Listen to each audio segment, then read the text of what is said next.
Item ಯಾವುದೇ ಇರಲಿ try ಮಾಡಿ ಆಚಿ ಚಿಕನ್ ಮಸಾಲಾ. ಆಚಿ ಚಿಕನ್ ಮಸಾಲಾ. ಸೊ ಮತ್ತೊಬ್ಬ ಕಾಂಗ್ರೆಸ್ ಮುಖಂಡನ ಮನೆ ಮೇಲೆ ಇಡಿ ದಾಳಿ ಆಗಿರ್ತಕ್ಕಂಥದ್ದು. ಇದೇ ಪ್ರಕರಣದಲ್ಲಿ ರೆಹಮಾನ್ ಖಾನ್ ಕಾಂಗ್ರೆಸ್ನ ಹಿರಿಯ ಮುಖಂಡರು ಆ ಮೊಮ್ಮಗನ ಮನೆಯ ಮೇಲೆ ರೇಡ್ ಆಗಿದೆ.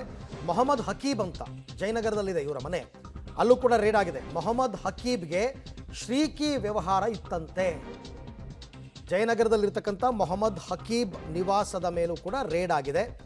ಪಬ್ಲಿಕ್ ಟಿವಿ ಬ್ರೇಕ್ ಮಾಡಿದಂತಹ ಸುದ್ದಿ ಇವತ್ತು ಬೆಳಗ್ಗೆಯಿಂದ ಇದರ ಬಗ್ಗೆ ನಿರಂತರ ವರದಿ ಪ್ರಸಾರ ಆಗ್ತಾ ಇದೆ. ಮತ್ತೊಬ್ಬ ಕಾಂಗ್ರೆಸ್ ಮುಖಂಡನ ಮನೆಯ ಮೇಲೆ ಇಡಿ ದಾಳಿ ಆಗಿರ್ತಕ್ಕಂಥದ್ದು.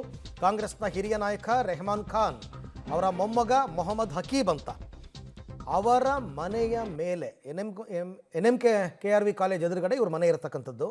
ಆ ಮನೆಯ ಮೇಲೆ ಕೂಡ CRPF ಯೋಧರ ಭದ್ರತೆಯೊಂದಿಗೆ ಬಂದು ಇಡಿ ಅಧಿಕಾರಿಗಳು ದಾಳಿಯನ್ನು ನಡೆಸಿದ್ದಾರೆ. ಈ ಬಗ್ಗೆ ಕೂಡ ಮತ್ತಷ್ಟು ಮಾಹಿತಿ ನನ್ನ ಕೊಲೀಗ್ ಮುರಳೀಧರ್ ಅವರಿಂದ ಪಡ್ಕೊಳ್ಳೋಣ. ಮುರಳಿ, ಇವಾಗ ರೆಹಮಾನ್ ಖಾನ್ ಅವರ ಮೊಮ್ಮಗ ಮೊಹಮ್ಮದ್ ಹಕೀಬ್ಗೂ ಈ ಪ್ರಕರಣಕ್ಕೂ ಯಾವ ರೀತಿ ಲಿಂಕ್ ಅಂತ? ಅರವಿಂದ್, ಏನಂದ್ರೆ ಮೊಹಮ್ಮದ್ ಹಕೀಬ್ ಇರ್ಬೋದು, ನಲ್ಪಾಡ್ ಇರ್ಬೋದು, ಒಮರ್ ಫಾರೂಕ್ ಇರ್ಬೋದು, ಇವರೆಲ್ಲರೂ ಕೂಡ ಏನು ಒಂದು ರೀತಿಯಲ್ಲಿ ಸಹಪಾಠಿಗಳಾಗಿ ಇದ್ದಂಥವ್ರು. ರಾಬಿನ್ ಖಂಡೇವಾಲಾ, ಸುನೀಲ್ ಹೆಗ್ಡೆ ಇವರೆಲ್ಲರೂ ಏನಿದ್ದಾರೆ ಅವರೆಲ್ಲರೂ ಕೂಡ ಒಂದು ಗ್ಯಾಂಗ್ ಇತ್ತು. ಯಾಕೆಂದ್ರೆ ಈ ಹಿಂದೆ ಒಂದು ಫರ್ಜಿ ಕೆಫೆಯಲ್ಲಿ ನಡೆದಂಥ ಒಂದು ಗಲಾಟೆ ನಿಮಗೆ ನೆನಪಿರ್ಬೋದು ಅರವಿಂದ್. ಯಾಕೆಂದ್ರೆ UB ಸಿಟಿಯಲ್ಲಿ ನಡೆದಂಥ ಗಲಾಟೆ ಏನಿತ್ತು, ಆ ಗಲಾಟೆಯ ಸಂದರ್ಭದಲ್ಲಿ ಇದೇ ಶ್ರೀಕಿ ಕೂಡ ಇದ್ದ, ಜೊತೆಗೆ ಈತನ ಜೊತೆಯಲ್ಲಿ ಬೇರೆ ಬೇರೆಯ ಏನು ಆರೋಪಿಗಳು ಕೂಡ ಇದ್ರು, ಜೊತೆಗೆ ಬೇರೆ ಬೇರೆಯ ವ್ಯವಹಾರವನ್ನು ಮಾಡ್ತಿದ್ದಂಥವ್ರು ಎಲ್ಲರೂ ಕೂಡ ಇದ್ರು ಅನ್ನೋದ್ರ ಬಗ್ಗೆ ಗೊತ್ತಿರುವಂಥದ್ದು. ಆ ಸಂದರ್ಭದಲ್ಲೂ ಕೂಡ ಬಿಟ್ಕಾಯಿನ್ಗೆ ಸಂಬಂಧ ನಡೆದಂಥ ಗಲಾಟೆ ಅನ್ನೋದ್ರ ಬಗ್ಗೆ ಮಾಹಿತಿಗಳು ಕೂಡ ಸಿಕ್ಕಿರುವಂಥದ್ದು.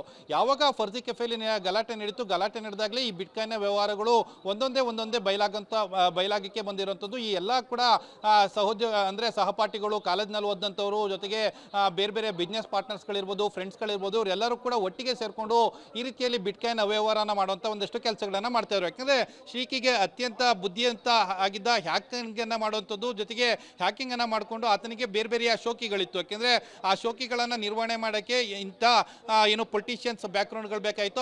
ಬ್ಯಾಕ್ಗ್ರೌಂಡ್ ಅನ್ನ ಬಳಕೆ ಮಾಡಿಕೊಂಡು ಆತ ಹ್ಯಾಕ್ ಅನ್ನ ಮಾಡುವಂಥದ್ದು, ಸರ್ಕಾರಿ ವೆಬ್ಸೈಟ್ಗಳನ್ನು ಹ್ಯಾಕ್ ಅನ್ನ ಮಾಡಿ ಆ ಹಣವನ್ನು ತೆಗೆದುಕೊಂಡು ಅದನ್ನ ಬಿಟ್ಕಾಯಿನ್ಗೆ ಕನ್ವರ್ಟ್ ಅನ್ನ ಮಾಡಿ ಮತ್ತೆ ವೈಟ್ ಮನಿಯಾಗಿ ಕನ್ವರ್ಷನ್ ಅನ್ನ ಮಾಡುವಂಥ ಒಂದಷ್ಟು ಕೆಲಸಗಳನ್ನು ಕೂಡ ಮಾಡ್ತಾ ಇದೆ ಅನ್ನೋದ್ರ ಬಗ್ಗೆ ಮಾಹಿತಿಗಳು ಸಿಗ್ತಾ ಇದೆ. ರೆಹಮಾನ್ ಖಾನ್ ಅವರ ಮೊಮ್ಮಗ ಹಕೀಬ್ ಏನಿದ್ದಾನೆ ಆತನು ಕೂಡ ಇದೇ ಗ್ಯಾಂಗ್ನ ಸದಸ್ಯ. ಆತನಿಗೂ ಕೂಡ ಇದೇ ಗ್ಯಾಂಗ್ನ ಜೊತೆಯಲ್ಲಿ ಲಿಂಕ್ ಇತ್ತು. ಆ ಲಿಂಕ್ ಅನ್ನ ಇಟ್ಕೊಂಡು ಈ ರೀತಿಯ ಅವ್ಯವಹಾರಗಳನ್ನು ಮಾಡಿದ್ದಾನೆ ಅನ್ನೋದ್ರ ಬಗ್ಗೆ ಈಗ ಮಾಹಿತಿಗಳು ಸಿಗ್ತಾ ಇದೆ. ಅಲ್ಲೂ ಕೂಡ ದಾಖಲೆಗಳನ್ನು ಪರಿಶೀಲನೆ ಮಾಡ್ತಾ ಇದ್ದಾರೆ.